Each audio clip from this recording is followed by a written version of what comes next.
Hola, buenos días. Bienvenidos al CIAN Zaragoza.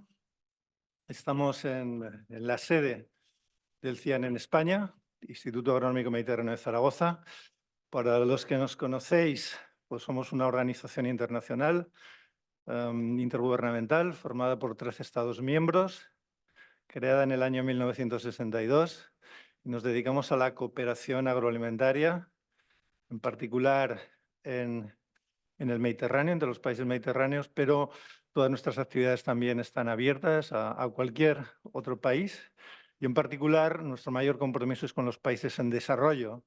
Nosotros queremos contribuir al desarrollo agroalimentario, a la transferencia de conocimiento, a la creación de capacidades, a la formación y a la actualización del capital humano, que es el que tiene que liderar, el que tiene que diseñar, el que tiene que ejecutar y aplicar políticas, proyectos y programas. Y como sabéis, pues ya llevamos, este es el segundo año, pues es una nueva actividad que iniciamos el año pasado, que le llamamos Conferencias CIAN Zaragoza, Campus Aula Dei.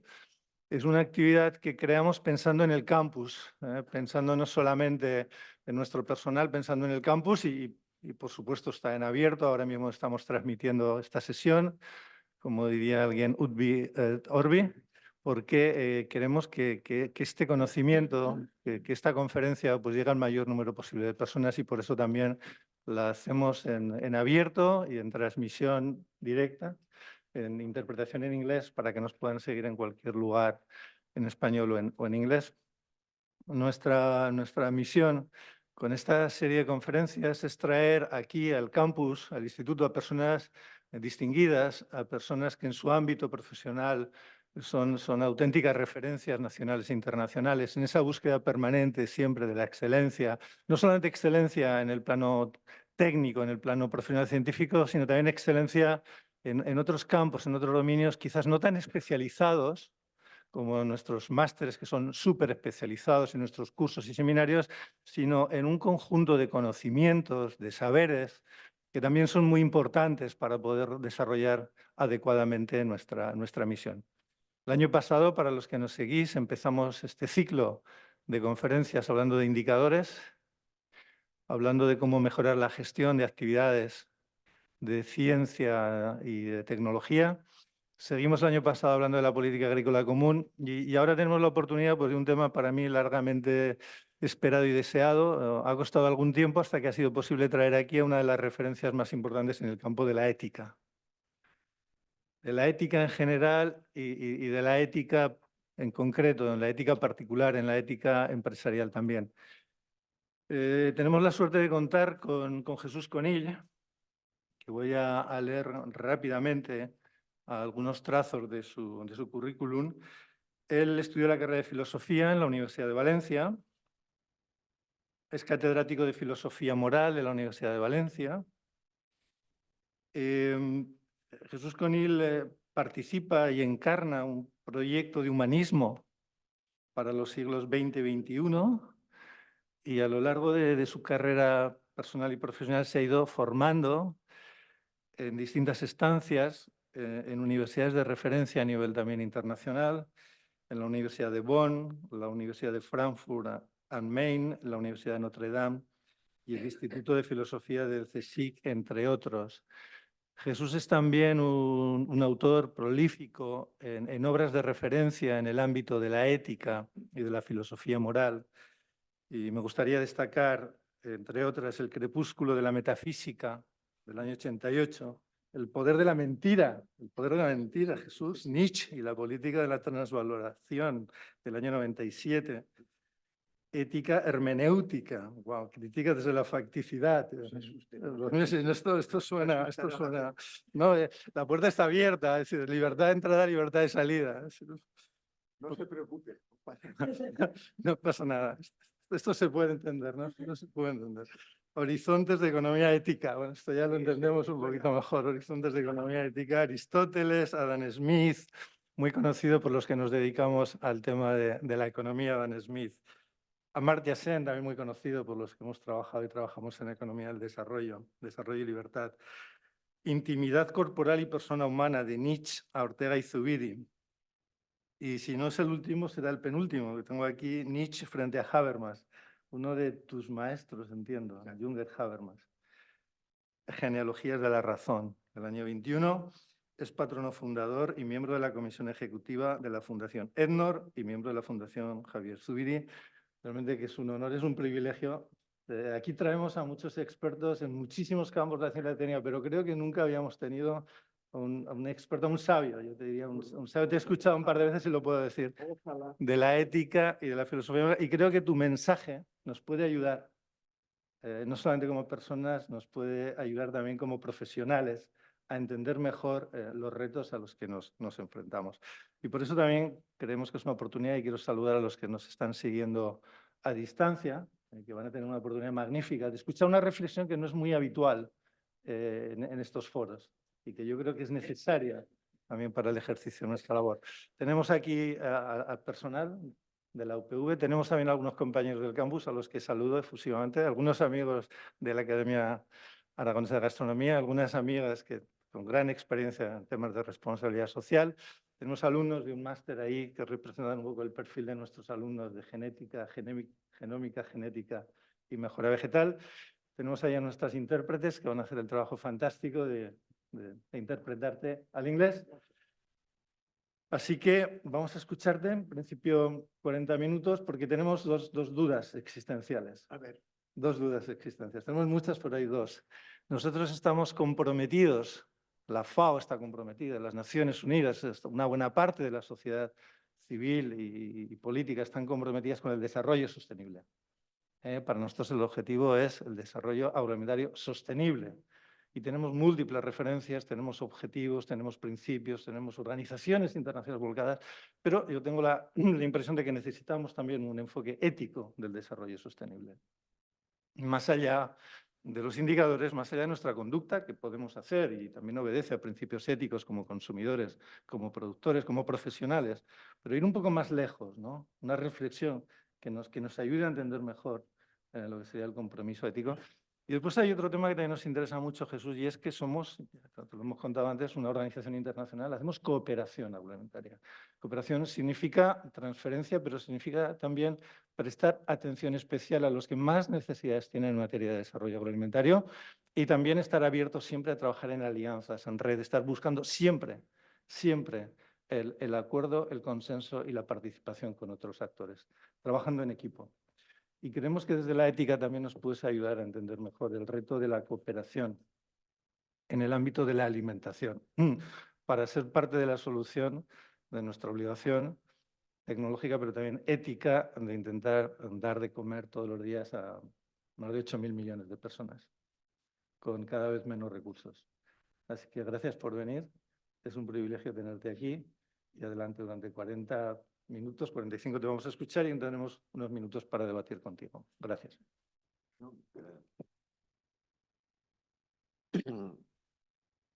Empiezo agradeciendo la oportunidad que Raúl Compés nos brinda de estar con todos vosotros, con todos ustedes.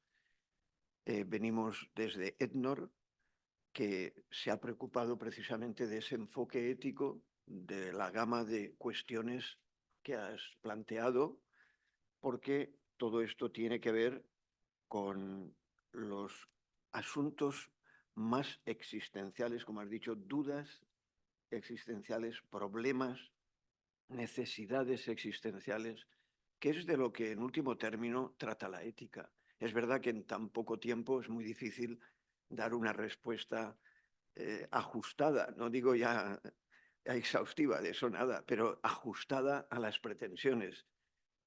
Esta perspectiva es una perspectiva que en estos campos empresariales, económicos, políticos, pues siempre parece que ha sido incómoda. Es así y tenemos que decírnoslo. Sin embargo, desde la Fundación EDNOR, desde su origen, hay una preocupación y una ocupación en esclarecer algo que también desde la otra perspectiva, la estrictamente universitaria, también mira con recelo a este tipo de campo. Es decir, los recelos son mutuos. Yo creo que hay que empezar esclareciendo que eso es fruto, en todo caso, de estereotipos anacrónicos y que Ednor ya desde hace 30 años, junto con otras instituciones activadoras, han querido mostrar que eso tiene que superarse. Y si de nuevo volvemos en nuestro país, en España, a caer en estos errores, sería gravísimo. Por lo tanto, es un honor poder estar aquí, aceptar vuestra amable invitación, porque es una ocasión en un foro tan cualificado como este, tan abierto, el poder esclarecer mínimamente, modestamente, porque saber es muy difícil.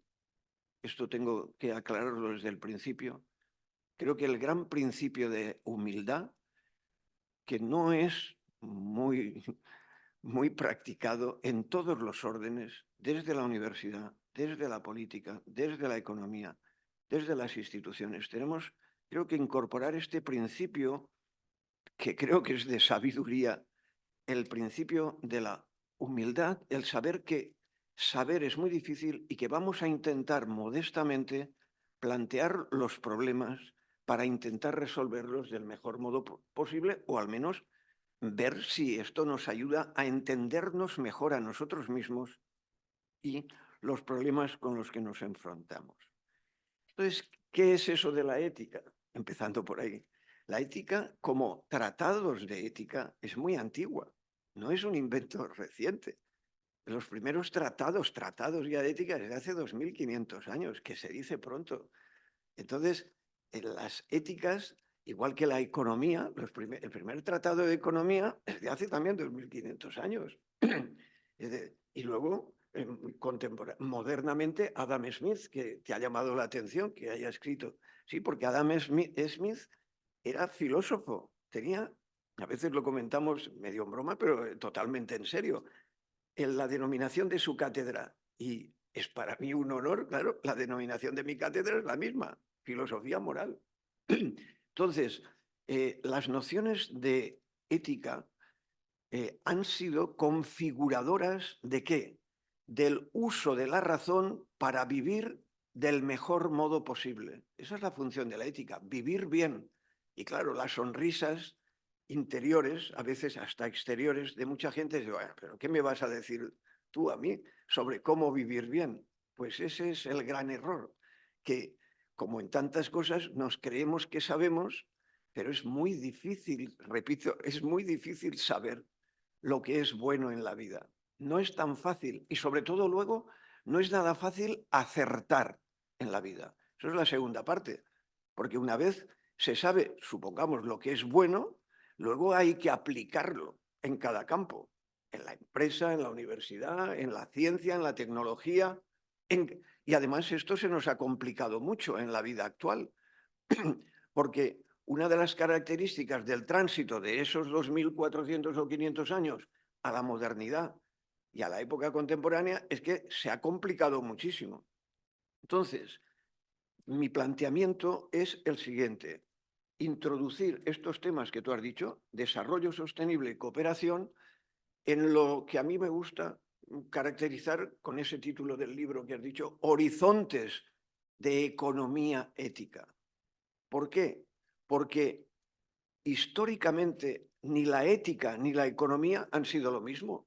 Igual que se escribieron esos tratados hace 2400, 500 años, modernamente Adam Smith tuvo que cambiar y escribir otro tipo de estructuración de la economía, o Amartya Sen. Por eso los puse como ejemplos.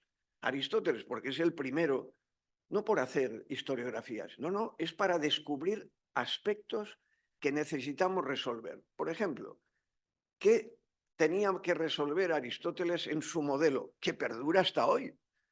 Las necesidades.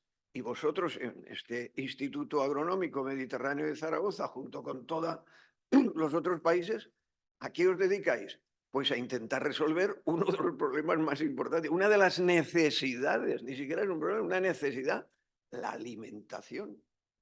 Entonces, la economía, desde siempre, ha intentado resolver esas cuestiones existenciales, como has dicho tú, y tan existencial como que si no comes, pues ya se acabó.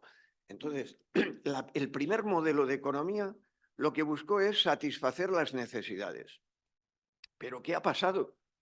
Esto podríamos aquí estudiar mucho y exponer historiográficamente, pero a nosotros esto no nos interesa. Pero sí quiero aludir. ¿Qué ha pasado con el tránsito a la modernidad? Muchas cosas. Pero desde este punto de vista, una cosa crucial. ¿Se mantienen las necesidades? Claro, porque hay necesidades que se mantienen ineludiblemente. Pero los clásicos de aquella época pensaban que las necesidades eran limitadas. Claro, si a los modernos nos dicen que las necesidades son limitadas, nos rebelamos porque nosotros hemos creído, creemos, sentimos, vivimos que las necesidades no son limitadas, sino que se han extralimitado las necesidades. ¿A que sí? Porque díganme ustedes, ¿para qué necesitamos, por qué necesitamos el móvil? ¿Para qué necesitamos vaso? ¿Para qué necesitamos, cuando vamos a comer, plato, segundo plato, tercer plato de postre, para el champán, para el... todo eso? ¿Qué significa eso? Un tránsito que a veces no lo pensamos, pero es crucial y está en el origen de casi todo de lo que nos pasa en este terreno. Y es que hemos convertido nuestros deseos en necesidades.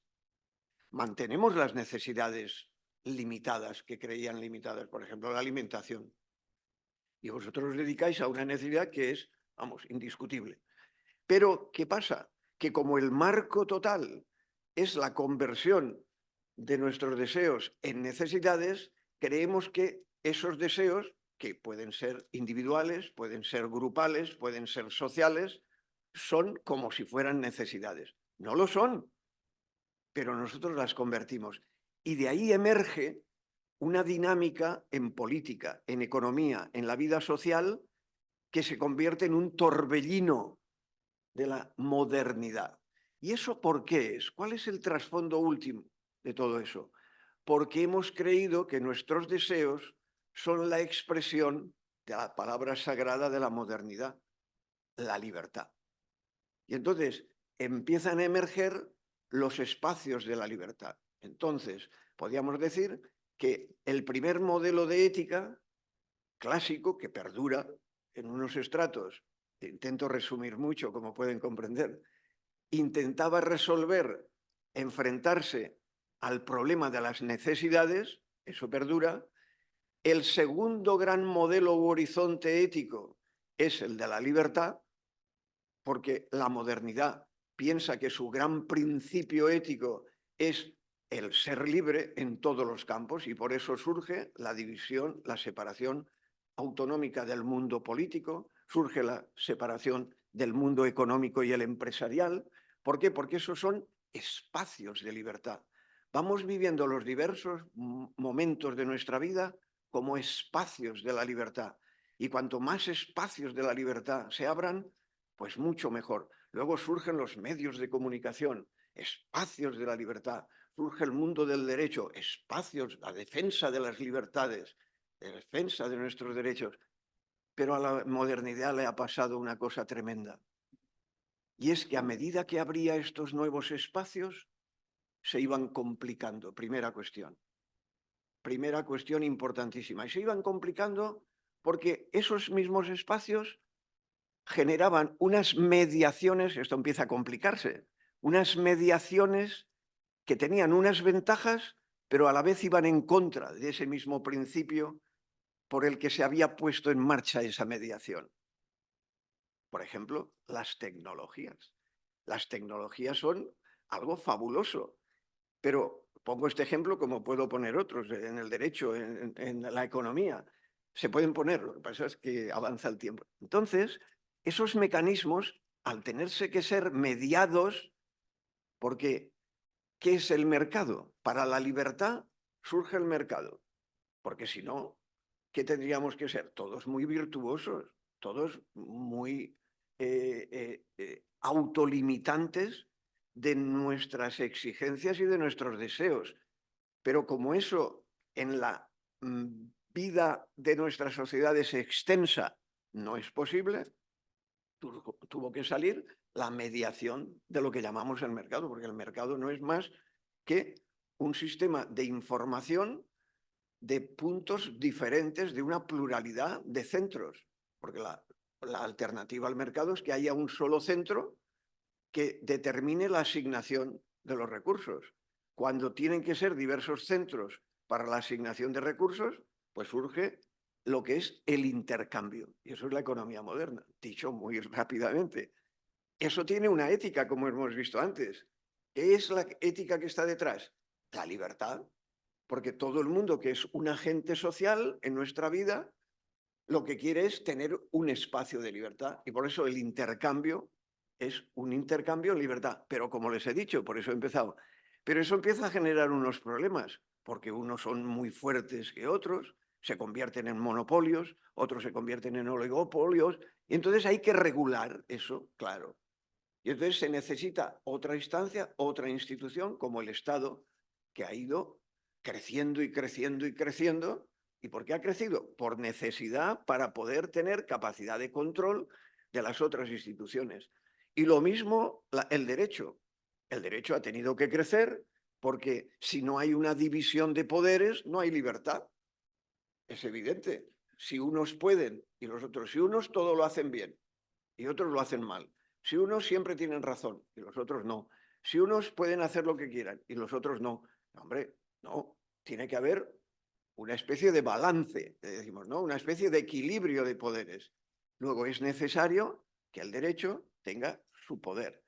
Bueno, esto fue Montesquieu, famoso, ¿no? Montesquieu, en el espíritu de las leyes, pues expone la necesidad de dividir, de separar, de no identificar los poderes. Como ven, las cosas se complican. Eran ejemplos que tenemos que poner porque el guión que me han puesto necesitaba alguna aclaración de este tipo. Es decir, necesitamos una serie de instituciones que expresen, eso son las mediaciones, las organizaciones, las mediaciones. Necesitamos medios para poner en marcha aquello que necesitamos para convivir, para interrelacionarnos. Y la ética es el modo de pensar, justificar, legitimar desde unos principios, desde unos conceptos, como la libertad, la justicia, y ahora pasaremos la responsabilidad, que es un tercer elemento, para poder organizar nuestra vida del mejor modo posible, es decir, para que nuestra vida sea buena. Eso que nos parecía inicialmente, que sabíamos todos enseguida que es lo bueno, empieza a complicarse. Porque acertar en la vida, como decía al principio, pues no es tan fácil. Organizar todo este complejo de instituciones, que es, como pueden comprender, y todos son expertos, se han multiplicado y multiplicado, es muy compleja. La sociedad moderna es muy compleja. En eso están de acuerdo todos los analistas de la sociedad moderna. Uno de sus elementos clave es la diferenciación y la complejidad. Eso es fundamentalmente. Entonces aquí, tercer paso, hemos de pasar a la cuestión ya del desarrollo sostenible. ¿Por qué surge el desarrollo sostenible? Bueno, el desarrollo sostenible está dentro de un horizonte contemporáneo en el que tiene dos fuentes, fundamentalmente, resumiendo. Por un lado, ciertas exigencias de justicia, de derechos humanos, pero en los debates, en las instituciones internacionales, parece que el término justicia, derechos humanos, era muy complicado de introducir porque no todos los países estaban de acuerdo en firmar este tipo de compromisos.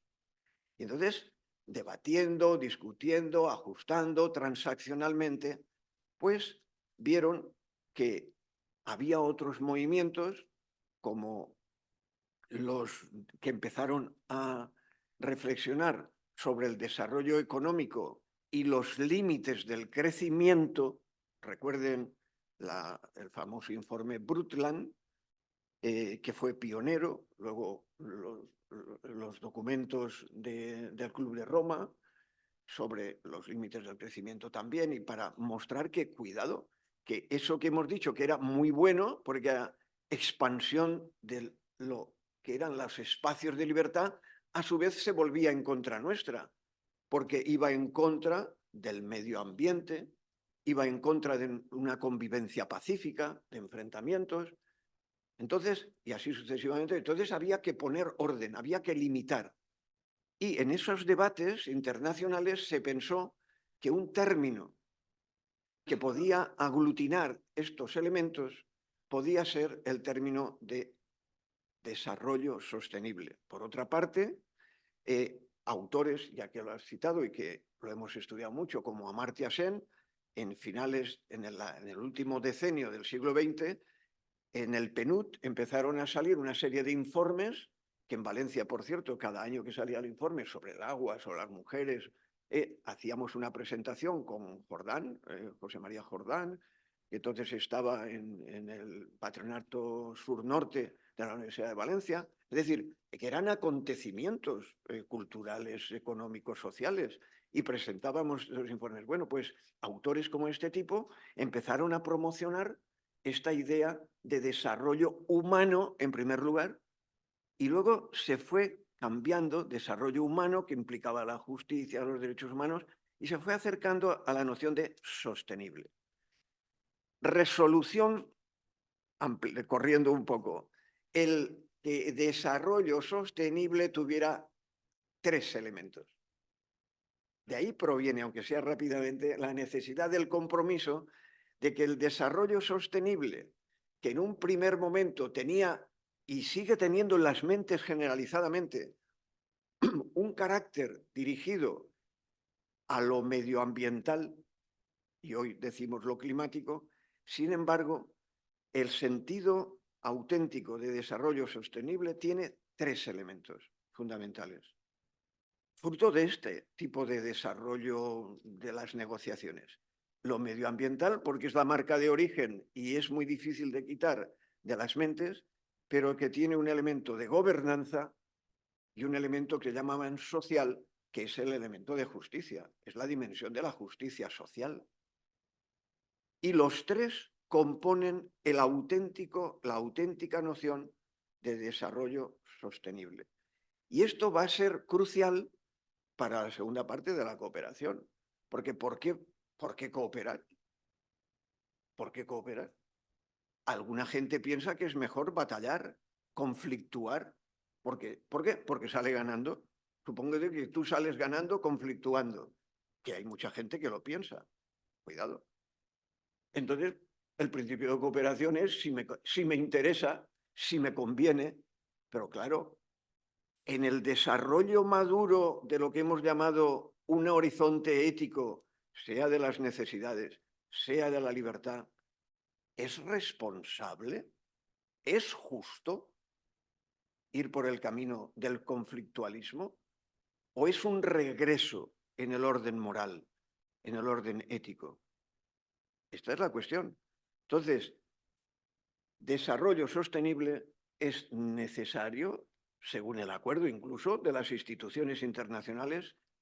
Ese desarrollo sostenible, lo más natural, lógico, es que conduzca a la cooperación, pero claro, vosotros en vuestro instituto eso lo decís, incluso lo publicitáis. Esa gestión sostenible, del desarrollo sostenible a través de la cooperación, tiene que conducir en el campo de la agricultura especialmente, de la pesca, de todos los ámbitos que trabajáis, tienen que conducir a consecuencias aplicadas en los diversos campos.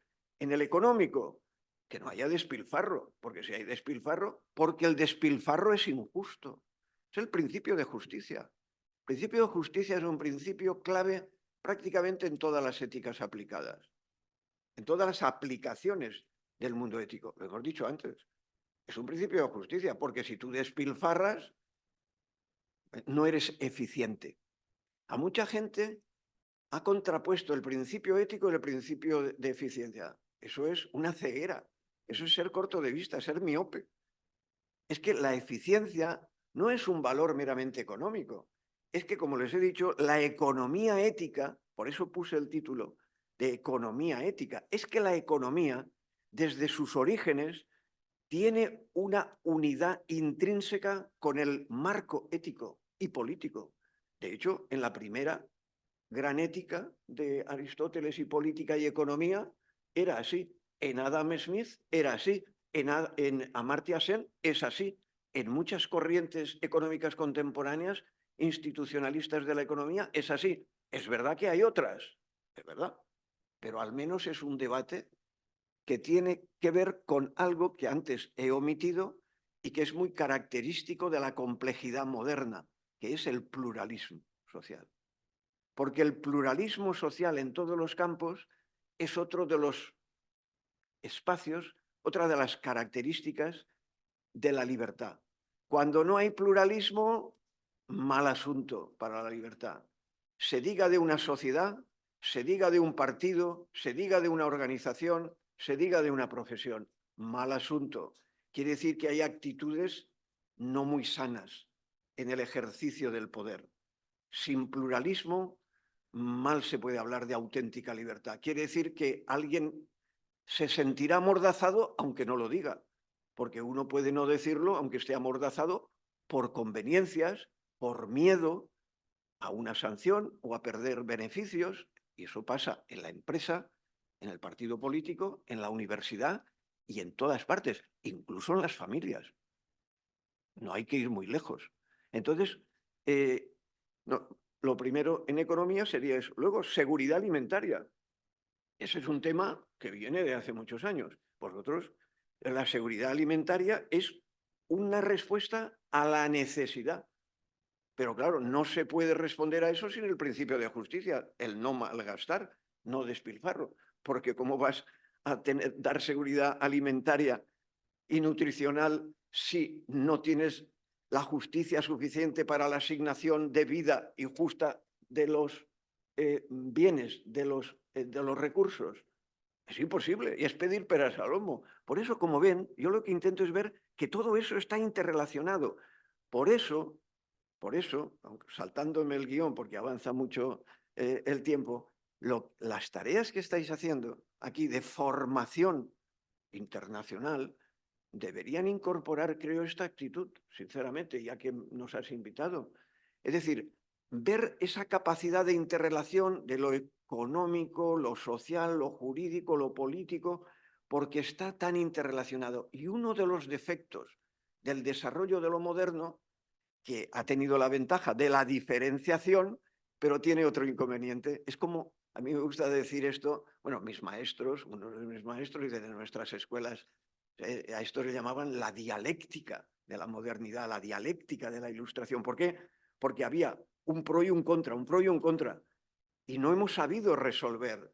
Es que no sabemos resolver. No sé lo que verán ustedes en vuestras especialidades, pero en lo que yo modestamente conozco, cuando se introducen sistemas de reducción de complejidad, ¿qué pasa? Aumentan la complejidad. Una maldición. Es la maldición moderna. ¿Qué le vamos a hacer? Es que es una especie de maldición, no nos la quitamos de encima. Y cuando alguien te dice, vamos a generar otra institución que controle al controlador, mal, normalmente acaba peor. ¿Por qué? Porque es que lo único que hace es aumentar la reduplicación de la complejidad. ¿Qué le vamos a hacer? Este es un problema pendiente, no lo sabemos resolver. Dicen, ¿la inteligencia artificial lo resolverá? Pues ya veremos, pero me temo que podemos caer en lo mismo, porque es muy difícil. Pero al menos tenemos que ser conscientes de que esto es un problema. La ética, la perspectiva ética, madre de Dios, puede ayudar a esto. Hay muchas tendencias dentro de la economía que la ética reduce los gastos de transacción. Esa sería toda una línea. Muchísimo. ¿Por qué? Pues porque genera confianza. Eso es lo más valioso que se puede generar. Ese sí, como le gustaba a nuestro Emilio Tortosa, el valor y vigor de los intangibles. ¿Recuerdan? De esto se hablaba hace muchos años.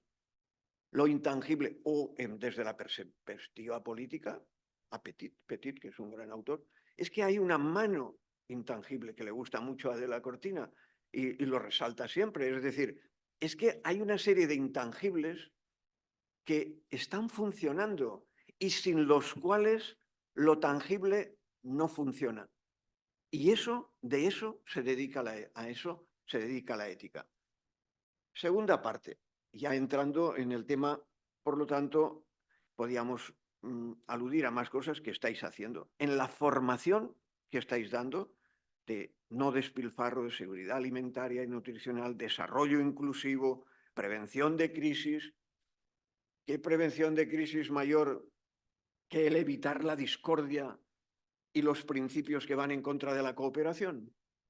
Si queréis hacer cooperación, lo primero es formar a personas que sean conscientes de la necesidad de interrelacionar y armonizar todas estas mediaciones modernas sin las cuales no es posible llevar adelante los grandes principios de atención a las necesidades, protección de la libertad con el ejercicio de la responsabilidad. No hay más remedio. Y todos esos conceptos están súper trabajados desde hace siglos. Si no nos formamos en ellos, los tenemos de modo intuitivo. Es igual que si todavía pensáramos de modo intuitivo en esto. Todo el mundo ha visto que pasa esto. Lo que no está claro es por qué. Y para eso hay que formarse. Porque de esto Aristóteles daba una solución, Galileo daba otra, y contemporáneamente, en la física contemporánea, pues hay rectificaciones y reevaluaciones de las fórmulas de lo que pasa de esto. Y así podemos hablar de todas las materias que han surgido a lo largo de la historia y en la actualidad. Me da igual problemas físicos que matemáticos. ¿Cuántas veces en matemáticas le pasó al propio Einstein? Que cuando estudiaba matemáticas, dicen, no sé si es verdad, no se interesaba mucho porque a veces pensaba que esas matemáticas no eran aplicables. Resulta que llegó un momento, porque eran especulaciones, parecían especulaciones, y llegó un momento que alguien fue capaz de utilizar esas innovaciones matemáticas que parecían inoperantes para la nueva física.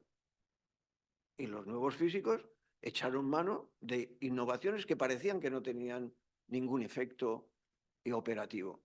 Es decir, que el pensamiento no hay que pararlo por ninguna parte y hay que acoplarlo, reacoplarlo. Entramos en la fase final de la segunda parte, ya en la cooperación en el ámbito agroalimentario. Claro, decir todo esto en un mundo que tanto nacional como internacionalmente y global, estamos en una sociedad conflictiva geoestratégicamente, polarizada nacional e internacionalmente, pues tenemos que ser conscientes. Y ahora la última parte, voy a entrar en esta cuestión que yo creo que tenemos que plantearlo para poder ver si el enfoque ético de verdad nos puede ayudar para poder paliar al menos lo dañoso, como siempre, el gran principio ético, hasta la bioética, el gran principio ético primero de la bioética, que ha sido marca básica de las otras éticas aplicadas, es no dañar. Empezamos, ¿por qué? Porque para hacer bien, que era lo clásico, lo primero hay que hacer, no hacer daño, porque el principio de lo bien es no dañar, porque hacer bien es más difícil, más complicado. ¿Qué es bien? Ya empiezan, a ti te parece bien esto, a ti te parece bien el otro, el pluralismo. Pero el no dañar es más universalizable. Entonces, empecemos por solventar este problema de la conflictividad y polarización, porque si no, lo que generamos es la parte inadecuada de lo que era la caracterización de la vida social, ya que estamos celebrando el tricentenario del nacimiento de Kant, pues casi lo digo por eso. Lo que Kant caracteriza, el día 22, creo, de abril, se celebraba el tricentenario del nacimiento de Immanuel Kant, que ha sido uno de los grandes filósofos modernos, por no decir el clave, porque es el que ha dado el bastión el armazón de toda nuestra configuración, no solo noxiológica del conocimiento, del saber, sino de la filosofía práctica. La filosofía práctica es la economía, el derecho, la ética, la política, el derecho político, el cosmopolitismo como horizonte, es decir. Y entonces él decía que lo propio de nuestra sociedad es la insociable sociabilidad. Qué bien nos caracterizó con dos palabras. Insociable, porque todos tenemos una tendencia de insociabilidad, pero claro, la tendencia a la sociabilidad no nos la puede quitar nadie. ¿Por qué? Porque nos necesitamos, pero a la vez siempre estamos diciendo yo, para mí, me conmigo. Claro, entonces ahí esa dialéctica, esa pugna, es la que estructura, y tenemos que ser conscientes de eso, porque si nos creemos que todos somos sociables, buenos, eso no es verdad. Que todo es insociabilidad, tampoco es verdad. Somos la mezcla de las dos. Somos un híbrido, todos somos híbridos, no solo en otros sentidos, sino también socialmente. Insociable sociabilidad. Entonces necesitamos buscar un tipo de racionalidad que vertebre eso. Y la racionalidad ética, desde toda su historia, ha buscado caminos de vertebración, de interrelación, al estilo de lo que modestamente he intentado mostrar. Y esas racionalidades hacen juego unas con otras.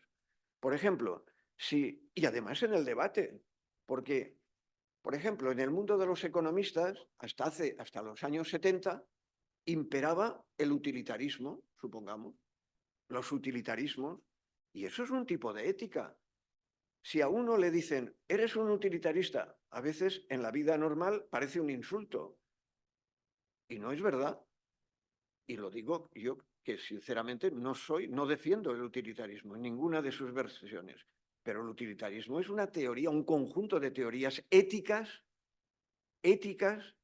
de un gran prestigio y de una gran capacidad y muy inteligentes.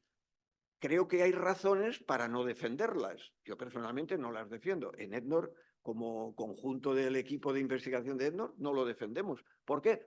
Por razones. Porque es un modelo de ética, pero hay que debatirlo, hay que discutirlo intelectualmente, vitalmente. Claro, pero en eso hay que formarse. ¿Por qué? Porque si no, estos agentes económicos institucionales actúan de una manera inconsciente, pero eso no es tener una buena formación. Claro, porque hay unos implícitos por los que operan, de los cuales no son conscientes y están al servicio quizá de algo que ellos no creen. Pero como no lo han pensado, no se han formado, operan con ese paradigma intelectual. Entonces, si uno quiere introducir la perspectiva ética, hay que formarse, aunque sea mínimamente, para saber las grandes tendencias. Bueno, pues la primera cuestión importantísima al respecto es esta, la de la configuración de una perspectiva que sea consciente y libre. Y si alguien dice que quiere aplicar unos criterios de economía utilitarista de tal signo, pues que sea, pero todo con luz y taquígrafos, que es lo que decía Kant. Es decir, abiertos a la crítica, que crítica no es insultar, sino discernir. Primer punto este. En segundo lugar, yo creo que, sí, estamos al límite del tiempo y no he entrado en la última parte, pero voy a ello. Sí, tranquilidad, es verdad, un poquito. Entonces, claro, esto supone esta incorporación. Voy a dividir este final en dos para resumir y que no nos perdamos. Una vez nos hemos situado en el horizonte de la sostenibilidad como un lugar de ampliación de estos criterios de justicia a través del término de sostenibilidad, de desarrollo humano sostenible, implícitamente, aunque no está, este horizonte es un horizonte contemporáneo que es un nuevo entorno con este triple aspecto que hemos dicho, ambiental, social, de justicia y de gobernanza. Pero claro, esto ha generado muchos problemas. como sabéis vosotros técnicamente, primero que se desarrolla en un desorden mundial extraordinario. La situación europea de conflicto entre los diversos países. Por ejemplo, en el tema agrícola, las dificultades de la crisis agrícola en Europa, bueno, la hemos tenido en las calles hasta hace nada. ¿Por qué? ¿Por qué las revueltas campesinas? ¿Por qué? Uno de ellos, pues, son los crecientes costos. Esto hay que atenderlo. Y hay que atenderlo no solo para calmar políticamente, porque claro, las resoluciones de la preparación de la política agraria común, el famoso PAC, claro, a lo mejor se ha paralizado porque es que vienen elecciones. Cabe pensarlo, no soy muy mal pensado, ¿verdad? ¿O sí? Es decir, es que vienen elecciones, calma, hay que buscar inmediatamente. Muy bien, puede ser, tácticamente puede estar razonablemente dicho, pero esto no es la solución. Hay que tomárselo en serio. No sé que cuando luego pasen las elecciones, pues ya entonces volvemos otra vez al griterío y al enfrentamiento y al que más pueda para él. No, el principio que vosotros ofrecéis de cooperación tiene que ser un principio. ¿En serio?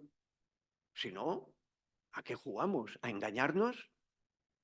Pues precisamente la perspectiva ética pone un marco, un límite, una orientación, un sistema de revisión, de crítica en el sentido de discernimiento, porque si no, no es jugar limpio. Entonces, esas características que damos básicas suponen un modelo de racionalidad, que puede ser uno, puede ser otro, pero sepamos a qué jugamos. Entonces, los problemas de desorden mundial, de la situación de Europa a través de la regulación. Si Europa es solo un lugar, un emporio de regulación estricta, aquellos que están sometidos a esa burocracia, que algunos le llaman despotismo burocrático, eso es nefasto. Hay que incorporar a los agentes. Y vosotros tenéis una tarea aquí y lleváis una tarea extraordinariamente importante para incorporar desde la élite de los técnicos a los agentes sociales. ¿Para qué? Para que pueda haber cooperación. Si no, no la habrá, sino que seguiremos con el mismo sistema, el sistema del enfrentamiento. Y además esto tiene su historia. La crisis agrícola de Europa es un ejemplo. Si además luego se amplía a todo el Mediterráneo, con todos los problemas geoestratégicos, incluso incluidas las guerras y lo que hay detrás de las guerras, se nos complica. Entonces, creo que el enfoque ético es una manera, un horizonte, una propuesta de decir, introduzcamos esta perspectiva, porque si no la introducimos lo vamos a tener más difícil o además, si no, vamos a seguir con los criterios anteriores. Esta es la cuestión. Y como todo en la vida, son opciones, grandes opciones. A veces me gusta poner, ya sé que es un poco un ejemplo, ya sé que es un poco raro, suena poco raro. La matematización de la física se pudo hacer hace 2400 años. Claro que se pudo hacer. No se hizo. Y tardó siglos y siglos. Una opción intelectual, ¿eh? Una opción intelectual. Tardó siglos en matematizarse. ¿Se pudo haber hecho? Claro, porque había matemáticos en Grecia, también había, y físicos muy buenos. ¿Podían haberse cruzado? ¿Por qué no? No se cruzaron. Una opción intelectual equivocada durante siglos, tal vez. Bueno, pues esto nos puede pasar, pero como nos creemos tan listos, como nos creemos que sabemos todo mucho y bien, no, pensemos mejor, pensemos más a fondo. Entonces, yo creo que estos problemas de la regulación son de mucho interés y hemos de pensar el modelo de regulación y sustituirlo, estoy avanzando ya con el final por el tiempo, por el de la implicación. Por ejemplo, lo de los indicadores que habéis sacado, pueden ser muy importantes. Fíjate, lo acabo de anotar, porque si uno juega con indicadores en serio, no manipulados, puede ser mucho más. Oye, calma, vamos a ver este indicador, vamos a ver otro. Entonces tienes un nuevo espacio de reflexión, un espacio de argumentación. ¿Por qué si no, a qué se reduce? A la negociación. No es lo mismo negociación que cooperación. Yo creo que este es un punto, sinceramente, lo considero muy importante, porque la negociación normalmente se mueve en el terreno de los que pueden más contra los que pueden menos, y muchos se quedan fuera o son inoperantes. Si de verdad se quiere cooperación, hay que implicar a los agentes que están afectados. De lo contrario, no es justo, pero es que además es inoperante. Cuidado, es ineficiente. La racionalidad ética de muchos siglos y contemporánea de autores como Amartya Sen, Rawls, Apple y Habermas y otras, y fijaros que son de tendencias diferentes, pero en eso son convergentes. Cuidado con la mera negociación política de poderes, porque esa puede ser injusta, generalmente lo es, y además ineficiente, se vuelve a repetir, porque claro, los poderes cambian continuamente, la capacidad de poder de negociación cambia, este hoy sube, el otro baja, mañana pueden cambiar. Y claro, eso es un desorden ineficiente seguro, no es una buena apuesta, precisamente. Entonces, la ética tiene que intentar dar un marco, porque los hay, y formarse en esa mentalidad, igual que uno se forma en la mentalidad técnica, hay que formarse en la mentalidad auténticamente profesional. Profesional. Y en la profesión no es lo mismo que la formación técnica. La técnica es necesaria, pero la profesional introduce los bienes, valores y principios que dan sentido a esa técnica. Eso es el momento, dicho muy rápidamente, de la ética. En segundo lugar, claro, esto a las empresas concretamente les ha producido este intento de regulación metida a veces con calzador, con plazos muy estrictos, sin buscar la preparación suficiente de esos agentes sociales de las empresas, pues claro, les produce unos costos que son difíciles de asumir, difíciles de cumplir. Entonces se produce una tensión entre la inversión, las expectativas de beneficio, las legítimas, porque puede haber ilegítimas, claro, por eso el discernimiento es tan importante. ¿Eso a qué conduce? A otro de los temas importantísimos que vosotros lo encontraréis todos los días, y es a que se cumplan unas reglas de juego por todos. Porque si no, en esta crisis agrícola que vivimos, una de las reacciones mayores, por seleccionar una, es que, claro, las importaciones, si aquí te reducen la productividad, por poner el ejemplo, si se necesita ese tipo de producto, se tiene que importar. Reduce nuestra productividad, hay que importar. ¿Y qué pasa? Que además lo importado no cumple las reglas que tenemos impuestas a las empresas de aquí. Hombre, además, vuelve a aplicarse, además de injusto, es ineficiente. ¿Ve usted? Luego, mi perspectiva ética creo que es mucho más rentable. La ética es rentable, como publicamos hace tantos años, hace 30 años, rentable en todos los sentidos. Rentable intelectualmente, rentable moralmente, rentable económicamente. Porque si no, no hay buena gobernanza. Claro, no puede haberla. Si tú pones condiciones de imposibilidad, pues eso, ya está claro. Cada vez te va a ser más imposible. Entonces, mucho cuidado con las reglas y que no generen desventajas en detrimento de la competitividad de Europa. Y para eso, un problema que salió, esto hay que decirlo, en el taller de AVE Ednor del año pasado, las fronteras, los puertos, todo esto hay que revisarlo. Porque si no, por ahí se cuela lo que es injusto y generador de ineficiencia. Y por último, ahora sí que ya, por último, ya me has concedido los 5 minutos. Yo creo que esto tiene que ver mucho también con el consumo. Este es un tema de mucha importancia. Es la otra parte, la formación del consumidor, porque hemos hablado ahora de la formación, ya sé que es complementario, pero no quería dejar de nombrarlo, aunque sea. Hemos hablado de la formación, que a vosotros os corresponde más, pero todo por ósmosis, todo influye en todo, y creo que hay que ir generando también otra mentalidad, igual que decimos, de los técnicos, de los profesionales, también de los consumidores. Porque claro, en los consumidores y en las agencias a veces de lo que promueve la mentalidad de los consumidores hay muchas contradicciones. Voy a nombrar una porque está en la calle. Por ejemplo, las placas.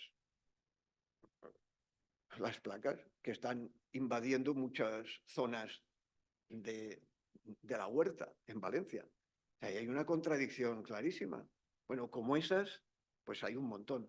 En vez de taparlas y batallar solo ideológicamente, no, hagamos indicadores, ya que ha salido, hagamos reflexiones, veamos que si nos hemos caído en una contradicción, pues habrá que resolver la contradicción, pero no emperrándose, enrocándose cada cual en una ideología. Las ideologías de ese tipo anacrónicas nos llevan a la injusticia y a la ineficiencia. Muchas gracias.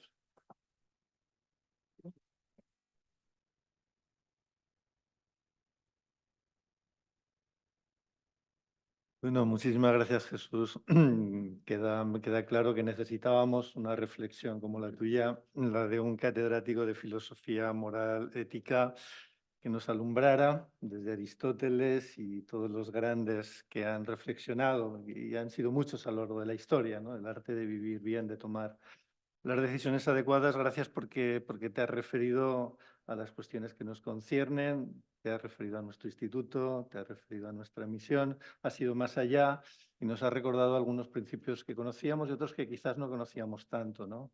Has subrayado, me ha gustado mucho cuando has hablado de la cooperación, ¿no? Es decir, como distinta al conflicto, como distinta a la negociación, ¿no? Me ha parecido un análisis muy, muy brillante el que has hecho y me ha parecido muy interesante el análisis del desarrollo, poniendo el foco en la justicia y en la eficiencia, ¿no? Cuando nosotros tendemos a ver, tenemos una cierta deformación, los que hemos estudiado economía, a verlo en criterios estrictamente económicos, producir más con menos, que sería un poco el principio fundamental.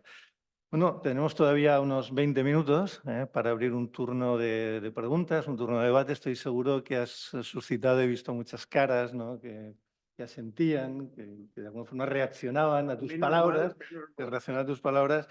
Y creo que vale la pena, ¿no? Dar la palabra. A mí hay una cosa así para abrir un poco el fuego, después, que no quiero dejar de mencionarte, porque es una cuestión como muy técnica, que se debate muy poco. Has hablado también de la importancia del debate, ¿no? Del conocimiento, pero que cada vez está un poco más presente, porque parece que es un intocable, ¿no?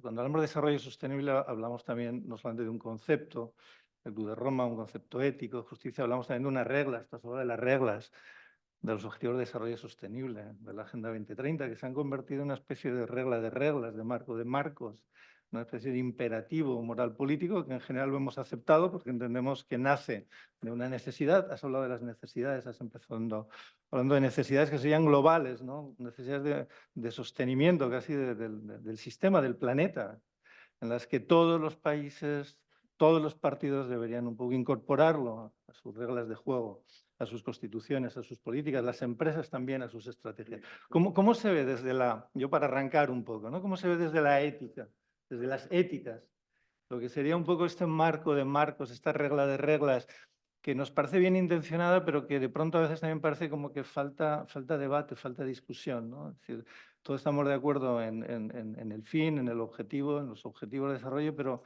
a veces parece que falta esa libertad, la que tú decías también, para ese pluralismo, ¿no? Que tú decías, para hablar de los medios, ¿no? Tan importantes como los fines, cómo alcanzamos, en qué condiciones, digamos, de libertad política, de pluralidad, para encontrar las mejores políticas que nos ayuden a encontrar la solución a esos fines en las que teóricamente todos estamos de acuerdo, todos los habitantes del planeta, casi por supervivencia. ¿Cuál sería tu reflexión ética sobre este marco de marcos, Agenda 2030, Objetivos de Desarrollo Sostenible y su incardinación con los principios del desarrollo sostenible? Como tú ya has dado el principio de la solución, a mi modo de ver, muy inteligentemente, pues has dado el gran principio de solución. Y es que, como todas las creaciones e innovaciones, tiene una doble cara, y es verdad. Es un gran paso adelante porque es algo en lo que hemos podido ponernos de acuerdo, lo cual no es nada despreciable, visto el tiempo que vivimos, ¿no? Entonces, que mundialmente incluso haya un acuerdo, aunque sea con unos términos un poco, como estamos viendo, unos términos que son eso, ambiguos, la ambigüedad, la semántica ambigua. Pero aunque sea una semántica ambigua, tiene este lado, y en este lado favorable.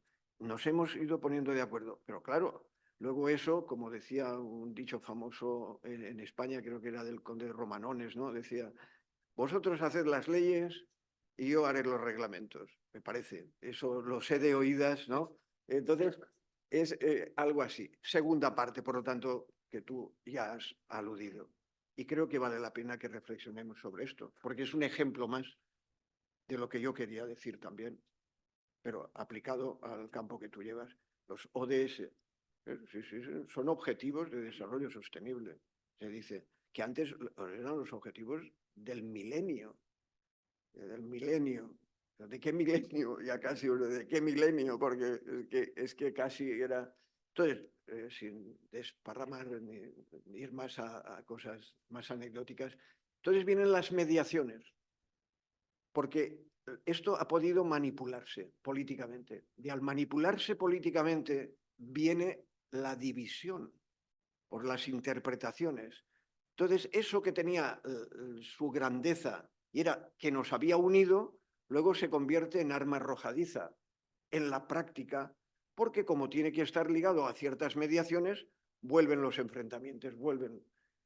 Creo que si se aplicaran modestamente estos otros criterios, podrían limarse esas asperezas, superar la manipulación, admitir el pluralismo, porque además puede haberlo, porque no tiene por qué haber un solo modelo. Para eso hay que conocer las regiones, para eso hay que conocer las situaciones. Es lo que pasaba con el famoso consenso de Washington, que fue un gravísimo error. ¿Por qué? Uno de ellos, lo decía Amartya Sen, con el que tuvimos relación, y es verdad. Es decir, cuando tú quieres poner un solo modelo, digo esto porque lo conocimos más, Latinoamérica es algo que hemos conocido más. Entonces, tú quieres poner un modelo para todos casi por igual, hombre, no, porque esos grandes principios hay que modalizarlos, y por eso he insistido yo tanto con tener en cuenta a los afectados. Es el gran principio de la ética dialógica, que es la que nosotros hemos estudiado y nos hemos también instruido en la línea de Apel y Habermas. Porque la ética dialógica, la ética comunicativa, es la que utilizó esta terminología. Es que tú tienes que incorporar a los afectados.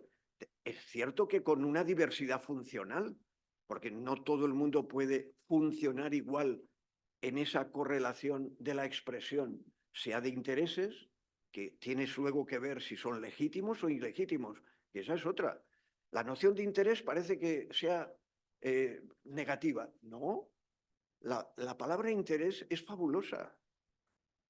Además, no solo lo digo yo, lo digan grandes economistas en su libro Las pasiones y los intereses como Hirschman, que es un librito maravilloso y les recomiendo ya que ha salido al paso. Interés es también lo que nos une y nos separa. Insociable sociabilidad, porque esa es nuestra estructura. Y la palabra interés tiene eso. Por eso, además lo dice la palabra, estar entre, interese. Es decir, los intereses hay que gestionarlos, pero dirimiendo con indicadores de diverso género, si son adecuados, inadecuados, si son argumentables. Entonces se mantiene el pluralismo, que es la expresión de la libertad, pero no de cualquier manera, no del capricho o del poder que yo tengo en este momento y ahora te la tragas, porque como tengo los votos, te la tragas. Y digo que esto vale en un organismo internacional y un departamento universitario. Cuidado, soy muy consciente, porque son estructuras que podemos repetir. Y tanto en un sitio como en otro, sigo diciendo, sinceramente, puedo estar muy equivocado, es injusto y de verdad es ineficiente. La experiencia lo demuestra. Creo que es la única solución y tú has dado el enfoque de la misma solución porque no podía ser de otra manera. Muchas gracias, Jesús. Preguntas de nuestro público. Tenemos a José Luis Castellano. José Luis. Sí, bueno, primero enhorabuena porque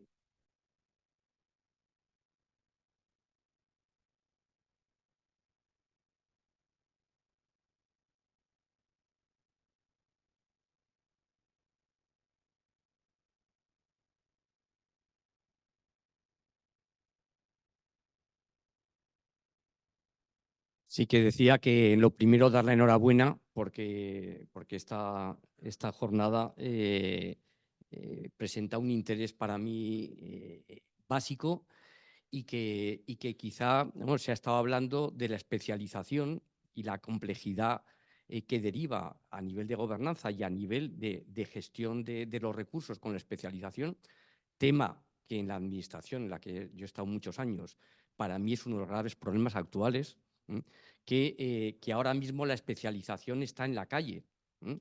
La administración lo que debería dotarse de unas capacidades de transversalidad y de capacidades globales, mucho más en el ámbito de lo que está comentando, porque no se trata de tener a grandes expertos, sino de gestionar los recursos y distribuir los recursos. Y ese es, para mí, un problema estratégico y básico. Pero quizá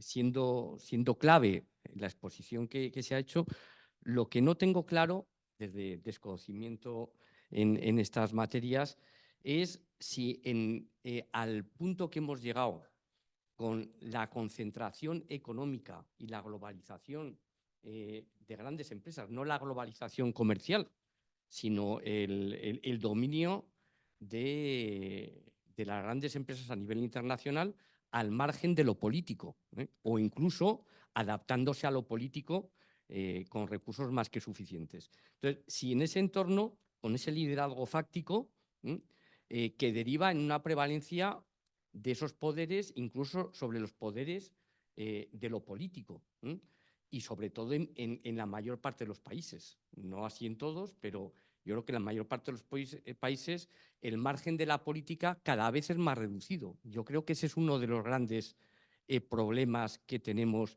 incluso en la generación de movimientos políticos extremos, porque yo creo que la política ya no es capaz en la mayor parte de los países o entornos de generar soluciones a problemas que les trascienden o a ámbitos en los que su capacidad de poder es muy reducida. Entonces, en ese entorno, ¿qué lugar tienen en nuestras sociedades? O sea, ¿qué reacción y qué estrategias podría dar lugar para una palabra que no me gusta nada, pero a veces no, para un empoderamiento de la sociedad, para que realmente esa respuesta que se está planteando, que debe ser necesaria a nivel local y a nivel de instituciones, pues pueda tener una trascendencia desde el punto de vista global. Y ese es un asunto que...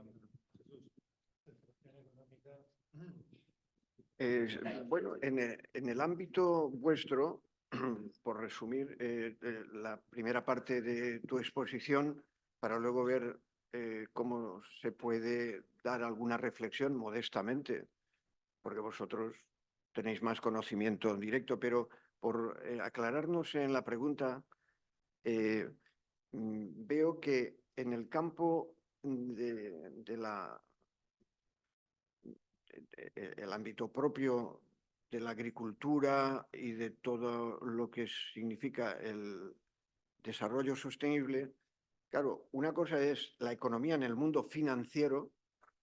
Cuidado, yo creo que esto hay que diferenciarlo porque desde finales del siglo XX la financiarización de la economía ha adquirido tal volumen que solo ha cambiado en parte porque han asumido parte a su vez de la financiarización la otra dimensión de las empresas que también están dominando los mercados de la agricultura. Por ejemplo, en el propio Mediterráneo, por lo que yo modestamente he leído, pues han cambiado las reglas de juego porque los poderes que había antes, bueno, antes hablábamos de Francia, pongamos en Europa, Francia antes, desde los años 60, pues casi era la que dominaba todo el modo de regular el mercado agrícola de toda Europa. Pero claro, luego con las reformas pues ha habido que ha aminorado su poder y ahora han entrado nuevos agentes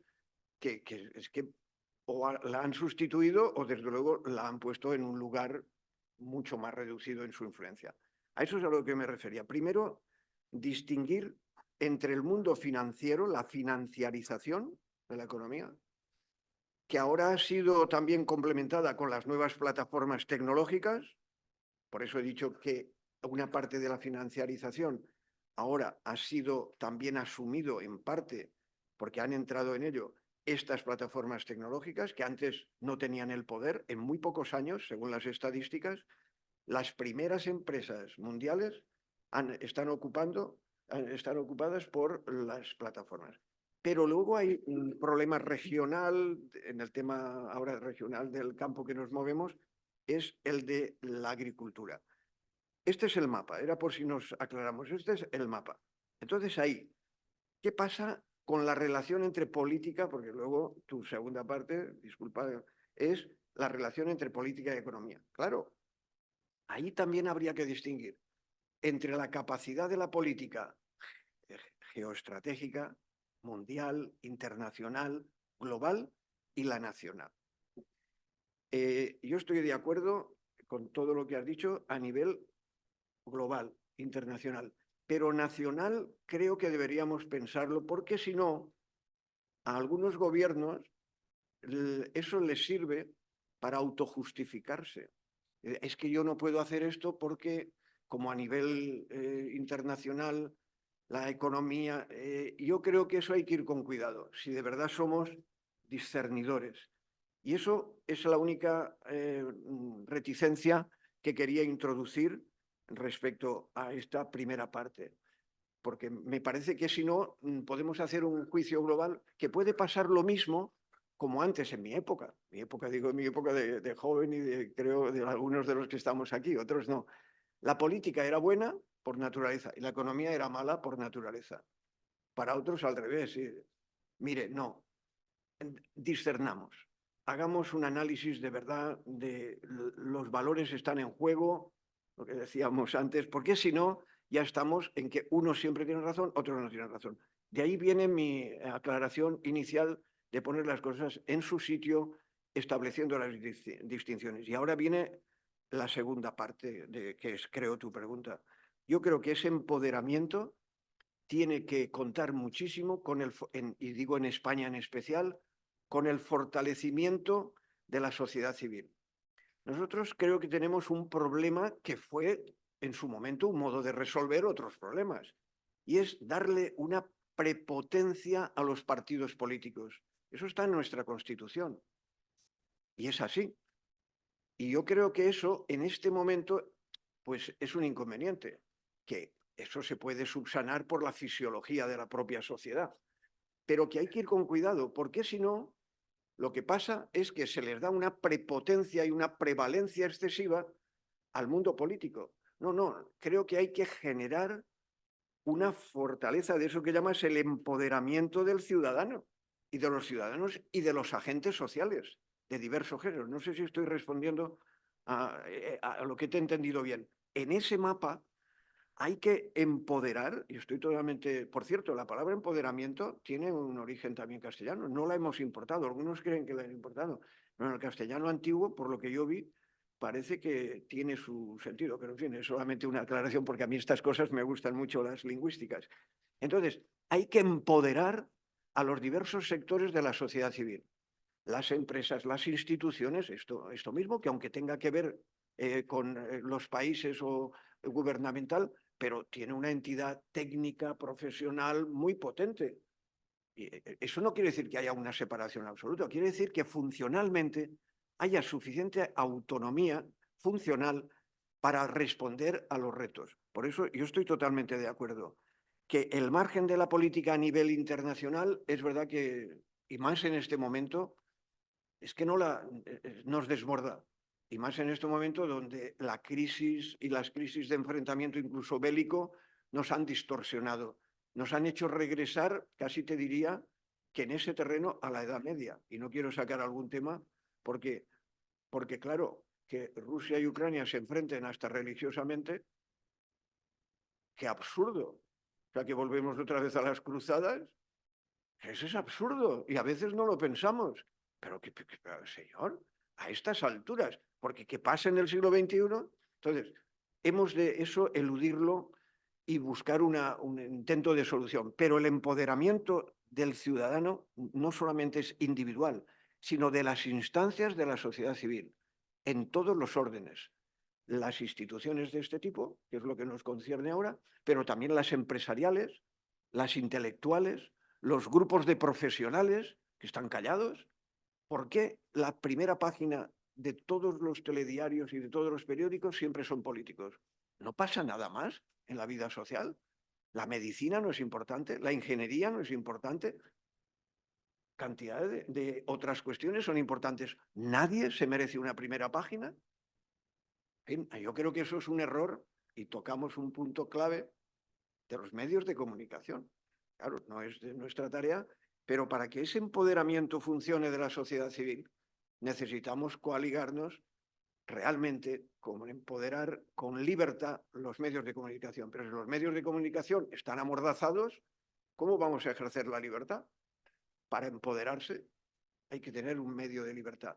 Los medios de comunicación hoy son necesarios. Esa sería una virtualidad con las distinciones anteriores. Félix. Félix y después Bernardo. Da igual.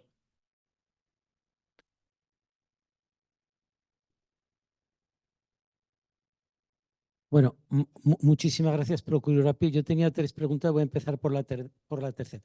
De todas maneras, felicitaros sinceramente al CIEAN. Yo no me esperaba esta conferencia, he venido por curiosidad y me voy a ir encantado. Casi me ha parecido que está hablando un marciano, de verdad, porque hablas de unas cosas que son impensables en la mayor parte de las entidades e instituciones de las cuales participamos, pero completamente necesarias. Entonces, tú has insistido mucho y ahora también a raíz de la pregunta que te ha hecho José Luis Castellanos, en el tema de para fomentar el pluralismo, el discernimiento y tal, el empoderar a la sociedad civil. Yo lo que me había notado es que ya se habla antes, para terminar con el despotismo regulatorio en la Comunidad Económica Europea, la importancia de fomentar de la participación de los agentes sociales. Vale, me pregunto, los agentes sociales los que conocemos actualmente, cuando hablas de empoderamiento y de agentes sociales, ¿de qué estamos hablando? Porque en el diálogo y en las relaciones de los agentes sociales, actualmente lo que estamos haciendo es replicar la misma problemática que hay casi entre los partidos políticos. Esa es la realidad. Replicar la realidad del enfrentamiento que hay entre los propios partidos políticos. Primero. Segundo, has hablado también de formación, de la importancia de la formación para reconducir la socialización. ¿Qué tipo de formación? Desde el mundo académico formal, porque no existe. Es decir, conferencias como esta, por eso digo que, Jolín, me siento que digo yo que soy un marciano, ¿no? Yo creo que como no vayamos a una formación muy personal, más en la línea de lo que había en las ideologías y en los valores, históricamente, porque ahora en esto no se forman, se tienden a obviar en la formación. La filosofía es una de las que ahora parece que se está intentando reconducir situaciones, pero muy difícil. Y la tercera cuestión que preguntaba es que tú antes has nombrado de la cortina y te has dejado una pregunta, una cuestión que has abierto, has dicho, es que hay una serie de intangibles que si no los tienes, no existe la ética, has venido a decir. A mí me gustaría conocerlos y que simplemente que me pusiera los 3 principales en orden para tenerlos muy en cuenta, ¿no? Que has dicho que había una serie de intangibles sin los cuales la ética no existe y querías hacer referencia de la cortina. ¿Cuáles son para ti los 3 principales intangibles? Nada más. Oye, y perdona que igual me he extendido, perdona. Muchísimas gracias, porque ya puedes imaginar cómo me voy a ir de Zaragoza después de lo que has dicho. En fin, que voy a venir siempre que queráis, ¿no? Menudo. En fin, pero son 3 cuestiones un poco complejas, pero bueno, pero claro, básicamente estoy de acuerdo con lo que has dicho, por lo tanto, poco puedo decir. La participación de los agentes sociales para no replicar los esquemas de los partidos políticos. Exactamente. Si nuestro pensamiento queda capturado por lo que legítimamente puedan pensar los partidos políticos en su esfera pero que nos quieren como adoctrinar o esquematizar según sus esquemas, eso es lo más empobrecedor del pensamiento. Y entonces, cuando se quiere esquematizar a una sociedad, ya que lo preguntas, y entonces si tú dices una cosa y te dicen, ah, eso es lo que dice el partido tal, calma, calma, yo me lo he pensado solito. Yo no necesito a un partido político X o Y para pensar esto lo he pensado yo. Más bien, si ellos lo dicen, pues ellos sabrán lo que dicen en su esquema. Es decir, si no fomentamos eso, realmente, eso es tener espíritu crítico. Y ellos pueden decir lo que quieran, pero yo también, pero no me asimiles. Porque entonces nos quieren esquematizar estereotipadamente según la marca que nos viene dada. Calma, señores, cada cual de nosotros tiene que marcar su propio pensamiento influido por por mi formación intelectual, mi formación política, si es que la tengo, porque la cultura política también hay que formarla, pero la cultura política no la marca un partido o el otro. Entonces, con esto, ya que lo has sacado, me parece importantísimo no replicar, porque es que tú no piensas, piensa por tu cuenta. Y en unas cosas estarás de acuerdo con uno, porque ya es raro que uno esté de acuerdo con todo en bloque y que todo un partido esté de acuerdo en bloque. Pero hombre, no me lo creo. Sinceramente es que no me lo creo. Y cuando conozco a la gente de dentro de un partido, ya, claro, no solo es que no me lo creo, es que ya sé que no es así. Pero una cosa es lo que se dice en público y otra cosa en privado. Eso algo pasa ahí que yo me atrevería a decir que es patología social. Ya una patología social. Primera, no sé si... Yo creo que esa era clave en tu... Segundo, formación, exacto. Formación de valores. Esto que ahora lo malo es ir por modas. La gente que me conoce un poco, porque ya soy mayor, pues ya sabe que a mí las modas, ¿qué es la moda? Lo que pasa de moda. Lo dijo un sabio, no lo he dicho yo. Bueno, ya sé que claro, es decir, ya sé que es recursivo, ¿no? Pero el impacto todo el mundo lo captamos intuitivamente. ¿Qué quiere decir? Es que de modas no se puede vivir. En mi época de estudiante, hablar de esto que tú has dicho, de valores, era una irracionalidad. Pasmaros, irracional. Porque los valores, como estábamos marcados por una orientación positivista, una cosa serán los hechos, esos son objetivos, pueden serlo. Pero los valores, cada cual tiene los suyos. Eso es algo subjetivo, irracional. La racionalidad es de los hechos. Eso es un positivismo anacrónico. Ya los racionalistas críticos, los popperianos, que uno puede estar de acuerdo o no por unas razones, por otras, ya dijeron, hombre, por favor, pero ¿cómo no vas a tener en cuenta los valores si están funcionando? Cuando salís de ver una película, ¿qué pasa? Cuando le dice, oye, ¿qué tal? Han salido 14 personajes, 32 colores, ha durado 20 minutos. ¿Quién contesta así? ¿Quién ha contestado alguna vez así? ¿Qué decimos todos? Un asco, oye, fantástica, estupendo. Si nos movemos con valores continuamente, pongo este ejemplo trivial, pero así sucesivamente. Es decir, los valores hay que gestionarlos, es decir, hay que entenderlos, hay que comprenderlos, hay que explicarlos, hay que saber cómo funcionan en nuestra vida, porque son nuestra vida. Ya que has nombrado a Nietzsche, decía, vivir es valorar. Fijaros, vivir es valorar, porque vivir ya es estar siempre valorando. Porque si no, no podríamos seguir viviendo. Pero si no, por ejemplo, incluso con la base de las emociones. Si no tuviéramos miedo, no podríamos responder ni siquiera a nivel emocional. La fisiopsicología, pues esto hoy en día ya es normal, el ponerlo de manifiesto y así sucesivamente. Por lo tanto, hay que formarse, claro que en valores, en todos esos elementos que son cruciales. Y en tercero, intangibles. Intangibles se pueden nombrar prácticamente todos los conceptos éticos en principio, pero podemos decirlo. Por ejemplo, un intangible clásico, que estaré de acuerdo más o menos, la felicidad. Hay gente que ha querido hacer ciencia de la felicidad. Aparte de que yo creo que es un fraude intelectual. Como ven, a mí me gusta hablar con claridad. Es decir, porque la felicidad es un concepto indeterminado. No se puede, eso lo dijo muy bien Kant. Ya sé que hay tendencias y defendidas por algunos de mis buenos amigos intelectualmente, pero creo que eso hay que debatirlo muy seriamente. La felicidad, como ya, y eso lo dijo también muy bien Aristóteles, en mucho difieren las vidas de los hombres y las nociones de felicidad difieren mucho, él decía, entre los sabios y los no tan sabios. Es decir, la noción de felicidad es muy etérea. ¿Por qué? Porque pasa por la dimensión subjetiva. Eso en la noción clásica de felicidad. Imaginaros en la que tenemos generalmente, cotidianamente, que se ha reducido a bienestar. Porque claro, en economía, cuando hay economistas del bienestar, perdón, de la felicidad, que hay una buena producción de economía de la felicidad, pero cuando los lees, ¿de qué hablan? Del bienestar, porque la felicidad es una noción muy complicada, muy indeterminada. No se puede tener una noción universal de felicidad. De hecho, hasta el día de hoy no lo ha conseguido nadie. ¿Por qué? Porque tiene unos condicionamientos, unas condiciones de posibilidad que imposibilitan determinar la noción universalizable de felicidad.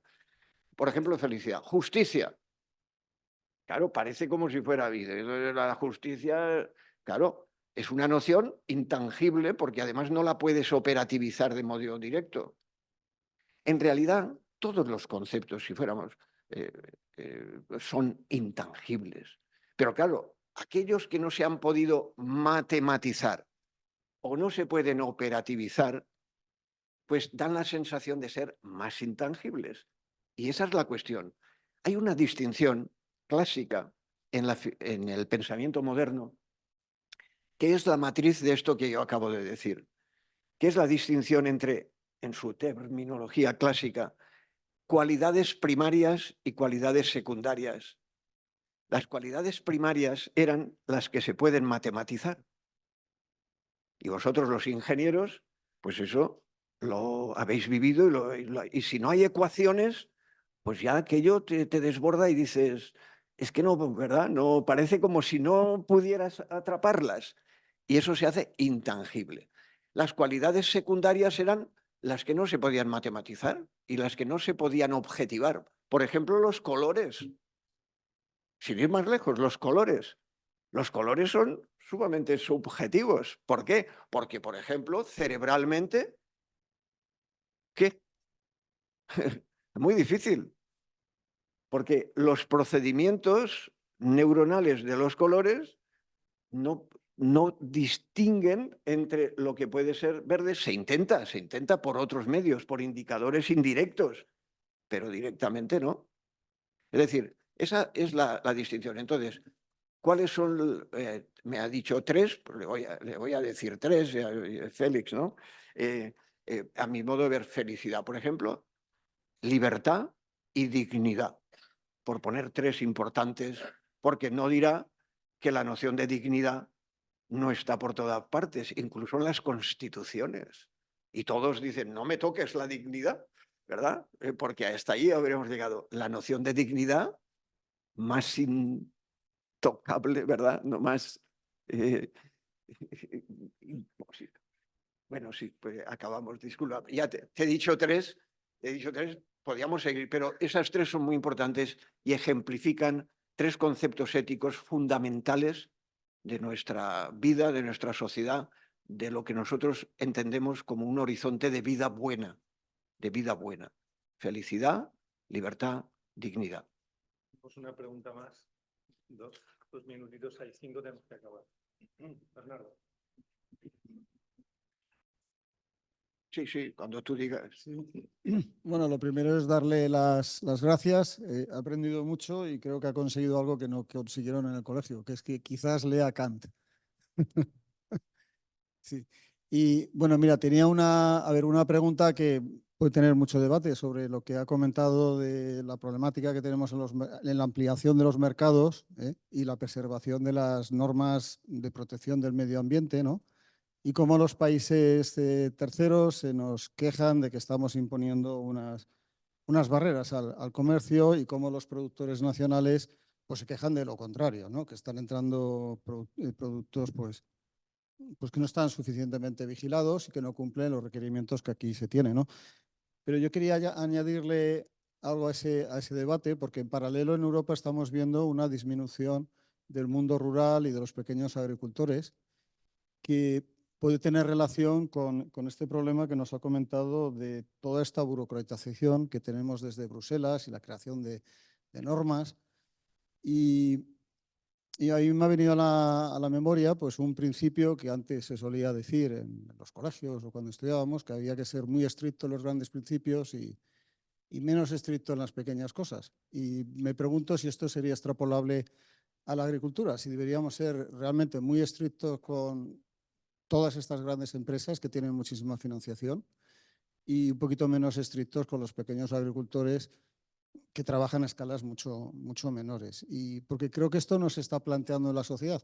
Hemos visto que los agricultores salen a las calles a protestar y se quejan, y una de las primeras cosas que piden es una disminución de la burocracia. Y bueno, no sé si esto se está debatiendo o si hay un poco de discusión al respecto, porque a mí, yo es que lo que veo es que las pequeñas empresas desaparecen. Bueno, mi padre no era agricultor, mi suegro sí, y yo veo que ya esa figura pues ya ha pasado a la historia. Está importantísima y a la que, como has dicho, he aludido de alguna manera, porque es verdad.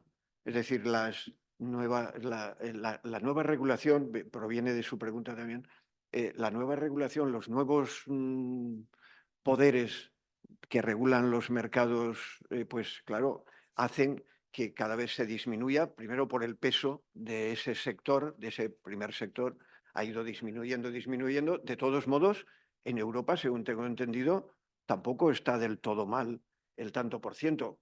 Ha bajado muchísimo, evidentemente. Entonces, yendo a las dos partes de su pregunta. Por un lado, yo creo que lo del despotismo burocrático hay que cambiarlo, porque yo creo que ahí los políticos tienen una desmesura y una falta de sensibilidad hacia la complejidad de los actores. Estoy totalmente de acuerdo. Eso no quiere decir que no hagan su labor, tienen que hacerla, pero tienen que tener sensibilidad, porque si no, no hay cooperación. Habrá otra cosa, pero no cooperación. Y ellos quieren quedar bien para que sus partidos o sus mayorías salgan adelante, pero eso no es, ellos están al servicio de los otros. Ya sé que esto es difícil, pero al menos no hemos de olvidarlo. Entonces, la burocratización no es eficiente, hay que corregirla y cambiar el enfoque. Cambiar el enfoque, por ejemplo, a los incentivos, supongamos. Los incentivos, en vez de pura regulación, a los incentivos. ¿Perdón? Y segundo, lo que ha dicho, y sí, este tema éticamente importantísimo desde antiguo que ha dicho, los principios universalizables necesitan de la prudencia. La prudencia es la razón práctica que aplica la equidad. La equidad es atender a los casos, a las situaciones concretas. Fíjese, 2500 años se hablaba de la equidad para esto. Una cosa es el principio general, pero luego hay que tener aplicación. Esto es un modelo típico de lo que es la ética. La ética es el ejercicio de esta razón que clásicamente se le llamaba prudencia. Suena mal a veces, pero porque lo diré en griego, phronesis, muy bonito, phronesis. No está mal acabar esta sesión hablando de la phronesis, es decir, de la razón práctica, de la razón que atiende a las situaciones concretas, no solo a principios generales. No sé si lo he entendido bien, y esto es doctrina clásica. Bueno, De nada, a ustedes. muchísimas gracias, Jesús. ¿Cómo tienes el calendario para el año que viene? ¿Tienes alguna fecha libre? Y haremos solo debate contigo. Muy bien, siempre que tenga algo que decir, yo Ya, encantado. ya ves que tus palabras han caído en un terreno fértil, han suscitado muchas preguntas, muchas dudas, y ha sido un lujo tenerte. Gracias. La palabra de filósofo moral casi se queda corta, ¿no? Cuando escuchas a una persona con tu inteligencia, con tu sabiduría, con tu generosidad. Eso ya. Y quiero acabar dando las gracias a nuestras intérpretes, pero sobre todo quiero decir que si Jesús Conil está aquí, es gracias a un amigo, que es Pedro Coca, está aquí con nosotros, creo que un día tendrás que estar aquí, a este lado también, Pedro. Es presidente de la Fundación EDNOR, una fundación para la ética de los negocios y las organizaciones, y de Daniel González, que es el gerente de EDNOR también. Ahora nos vamos a una comida a la Cámara de Comercio, justamente para continuar de alguna forma esta conversación con empresarios, para hablar más de ética empresarial y para que conozcan los empresarios de Zaragoza el modelo EDNOR, del que lo expondrá Pedro, del que Pedro. efectivamente vosotros sois.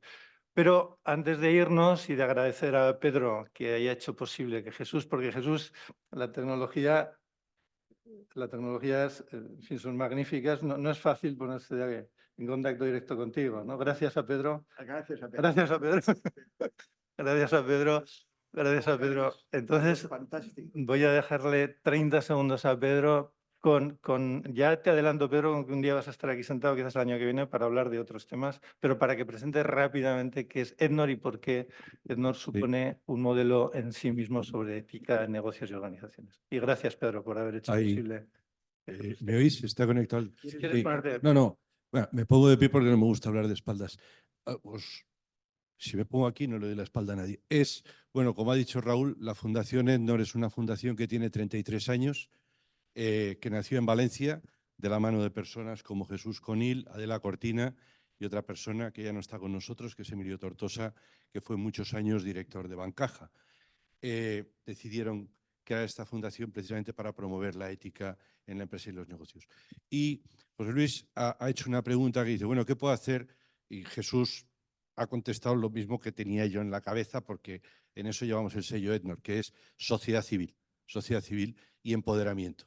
Entonces, la Fundación EDNOR, que es una fundación sin ánimo de lucro, que se mantiene de determinadas aportaciones de empresas y personas particulares, tiene una página web que es www.ednor.org, y yo os animo a que entréis, José Luis, porque ahí, yo José Luis y todos vosotros, pero tú has hecho la pregunta en concreto, ahí tenéis todas las conferencias que hacemos todos los años, todos los seminarios, tenéis noticias, os podéis dar de alta en nuestro boletín, es gratuito, no os pedimos nada a cambio, solo que nos ayudéis, así pensáis como nosotros, que es que necesitamos una posición fuerte de una sociedad civil que no se quiera estereotipar, como decía Jesús, pues ahí hay un foro, como hay otros muchos en España, pero este es el nuestro, y yo os animo y os invito, y agradezco a Raúl que nos haya dado la oportunidad de estar hoy aquí, más bien Jesús como pues, lo que es, ¿no?